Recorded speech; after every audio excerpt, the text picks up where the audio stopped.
হাতি চলে বাজার মে কুত্তা ভোকে হাজার সাধুন কা দুর্ভাব নেই জবনিন্দ সংসার। আমাদের এটা দুর্ভাগ্য, ডায়মন্ডবাসীর দুর্ভাগ্য, যে যাই পার্টি করুক, যে আমরা অভিষেক ব্যানার্জির মতো একটা অভিশাপকে আমাদের সাংসদ হিসাবে পেয়েছিলাম।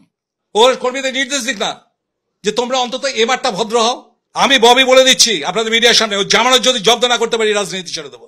অবশেষে ডায়মন্ড হারবার অর্থাৎ অভিষেক বন্দ্যোপাধ্যায়ের বিরুদ্ধে ভারতীয় জনতা পার্টির প্রতিদ্বন্দ্বিতায় কে নামছেন তার মুখ এবং সেই রণকৌশল সামনে এলো। অভিজিৎ দাস এক সময় দক্ষিণ 24 পরগনা দুধে নেতা, অবশ্য এখনো তিনি দুধে নেতা এবং সেই সঙ্গে জেলার দায়িত্ব সামলেছেন, যার অভিজ্ঞতা রয়েছে এর আগে অভিষেক গড়ে তার বিরুদ্ধে রাজনৈতিক লড়াইয়ে নামার। সেই ববি দাকে, অভিজিৎ বাবু ওরফে ববি দাকে এবারে বিজেপি শেষমেশ আপনার নামেই শিলমোহর দিল। কতটা কঠিন লড়াই, কিভাবে দেখছেন? আপনার পূর্ব অভিজ্ঞতাও আছে বটে, কিন্তু সব মিলিয়ে এই খানিকটা সময় পার হয়ে যাওয়ার পরও কি রণকৌশলে লাফিয়ে পড়বেন? দেখুন, আমার কাছে আমরা হচ্ছে স্বয়ংসেবক, আমরা ফুলি ডেডিকেটেড টু আওয়ার নেশন। আমাদের কাছে লড়াই কোনোদিন কঠিন হয় না। বিষয়টা হচ্ছে যে আমাদের এটা দুর্ভাগ্য, ডায়মন্ডবাসীর দুর্ভাগ্য, যে যাই পার্টি করুক, যে আমরা অভিষেক ব্যানার্জির মতো একটা অভিশাপকে আমাদের সাংসদ হিসাবে পেয়েছিলাম।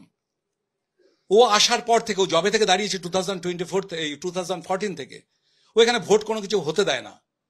বুথ ক্যাপচার করে ক্রিমিনালকে দিয়ে, পুলিশকে নিষ্ক্রিয় করে রাখে, এবং ন্যাচারালি প্রত্যেকটা ইলেকশন, সে পঞ্চায়েত ইলেকশন হোক, মিউনিসিপ্যাল ইলেকশন হোক, অ্যাসেম্বলি ইলেকশন হোক, লোকসভা, সব জায়গায় ও এইভাবে ভোটে জিতে আসে বা ওর দল জিতে আসে। এবারে ভোটে এর জন্য মানুষ এখানটায় রীতিমতন বিরক্ত পর্যায়ে চলে গেছে মানুষের। যেখানে আমি অনেক তৃণমূল কর্মী নেতাদের সঙ্গে কথা বলেছি, তারা বলছে ভাই আমরা পার্টি করব কিন্তু অভিষেককে আমরা চাই না।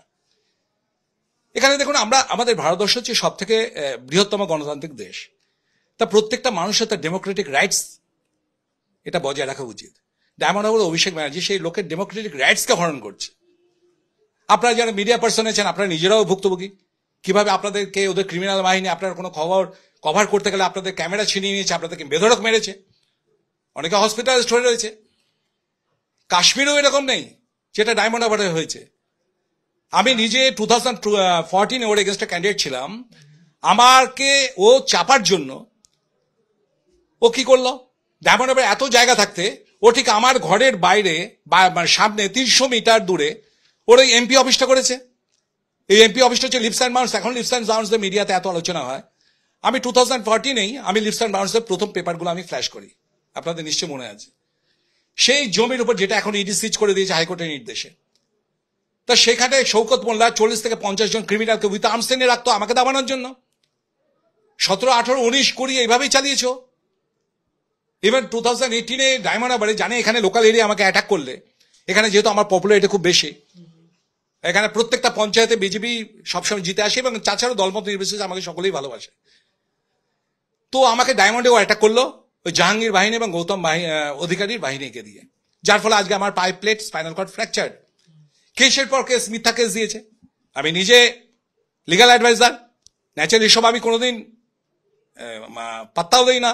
আমি হাইকোর্ট থেকে অনেক কেস স্কোয়াশিং করেছি, কিন্তু প্রশ্ন হচ্ছে আমার জায়গায় যদি সাধারণ করে থাকে, আমার যদি এই অবস্থা হয়, তাহলে সাধারণ কর্মীদের কি অবস্থা, যারা বিরোধী রয়েছে বা যারা তৃণমূলের মধ্যেও যারা ওরকে সমর্থন করছে না, তাদেরও কি দুর্দশা করেছে। আপনি কি এবারে নির্বাচনে সেই একই হিংসার পুনরাবৃত্তিরই আশঙ্কা করছেন? দেখুন, এই পঞ্চায়েত নির্বাচন একই ধরনের প্রশাসন ছিল, জেলা প্রশাসন। আমি অলরেডি, আমার কাছে সব চিঠিগুলো আছে, আপনারা চাইলে আমি দিয়ে দিতে পারি। বারবার নির্বাচন কমিশনারকে বলছি যে ডায়মন্ড হারবার ভারতবর্ষ থেকে সম্পূর্ণ আলাদা করে রেখে দিয়েছে অভিষেক ব্যানার্জি এখানকার প্রশাসনকে। আর এখানে নির্বাচন কে করবে? ইলেকশন কমিশনার তো রাজীব কুমার এসে করবেন নাকি? এটা তো করবে এখানকার যিনি ডিএম আছেন, তা ডিএম তো এখানে ডিস্ট্রিক্ট ইলেকশন অফিসার, তা উনি তো ওনারই দলবল তো সাঙ্গভঙ্গরে এখানে নির্বাচনটা করবে। সে একই তো জিনিস, তোর বড়ি খারাপ, খারাপ বড়ি তোর। এর মাঝখানে আমাদের ভোটটা করাতে হবে। প্রশাসন যদি জড় পদার্থের মতো আচরণ করে, যদি নিউট্রালিটি বজায় না রেখে, তাহলে আমি সায়েন্সের ছেলে, আপনি তো জানেন জড় পদার্থকে চাপ, তাপ ও ভারে বস্তুর অবস্থার পরিবর্তন হয়। তো প্রশাসনের উপর সেই রকমই জিনিসগুলো আমরা প্রয়োগ করবো। চাপ, তাপ এবং ভার 3 বজায় থাকবে অবশ্যই। আপনি কিন্তু অনেক নেতাকে পেছনে ফেলে দিয়েছেন, অন্তত গত এই যে বিলম্বিত সময় হলেও অনেকগুলো নাম ঘুরছিল, তাদের সবাইকে পেছনে ফেলে সামনে রেখেছেন। এটা বড় চ্যালেঞ্জ বটে। আমরা প্রত্যাশা করছি মোদি, অমিত শাহর মতো প্রভারী নেতারা তারা বারবার দৌড়ে আসবেন, কারণ ডায়মন্ড হারবার সিট বটে। ঠিক কোন কোন, শুধুমাত্র দুর্নীতির বিষয় নাকি এর বাদ দিয়েও আরো অনেক কিছু নিয়ে আপনারা ঝাঁপিয়ে পড়বেন? দেখুন, 35 বছর আমার সংগঠন হয়ে গেছে। আমি একজন ডেডিকেটেড স্বয়ংসেবক। সেখান থেকে আমাকে 2009-এ ডাইরেক্ট আমাকে প্রার্থী করা হয়েছিল লোকসভাতে সোমেন মিত্র এগেনস্টে। তারপরে 2019-এ আমি জেলা সভাপতি ছিলাম বলে 2টো লোকসভার দায়িত্ব আমার ছিল, যার জন্য অন্য কাউকে প্রার্থী করা হয়েছিল। 2024-এ আমাকে আবার সে দায়িত্ব দেওয়া হয়। মিডিয়াতে কি ঘুরছে না ঘুরছে আমারও তো টাইমও নেই, কারণ আমি এত লোকের এখানে এত সন্ত্রাস, তাদের সমস্যাগুলো মেটাতেই আমার দিন সারাদিন কেটে যায়। আর আমি মিডিয়া টাইগারও নই, যার জন্য মিডিয়ার সামনে আমি আসিও না, খুব কমই আসি। বিষয়টা হচ্ছে অভিষেক ব্যানার্জি, সে, আচ্ছা আপনি চিন্তা করুন তো, এত জায়গা থাকতে ও ঠিক এমপি অফিসটি সরু গলির মধ্যে কেন করলো? এগুলো তো ভাবার বিষয় আছে। আমাকে নবদ্বীপ জোনের ইনচার্জ করলো, আমি রেলওয়েতে রয়েছি, সেই সময় আমাকে কেসের পর কেসগুলো কেন দিল? প্রত্যেকটা কেসে যদি আপনি ফাইল খুলে দেখেন, যেখানে অ্যাবসকন্ডিং দেখিয়ে যেখানে আমাকে চার্জশিট করা হয়েছে, আমি নাকি পালিয়ে বেড়াচ্ছি। ইভেন আপনি এটা জানেন না, আপনি আলিপুরে তো অনেক লয়ারদের সঙ্গে আপনার আলাপ আছে।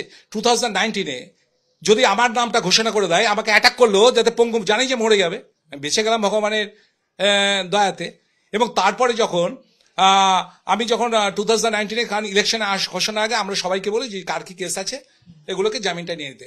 আমি গিয়ে দেখি যে আমার কেসের সমস্ত ফাইল লোপাট জিআরও সেকশন থেকে।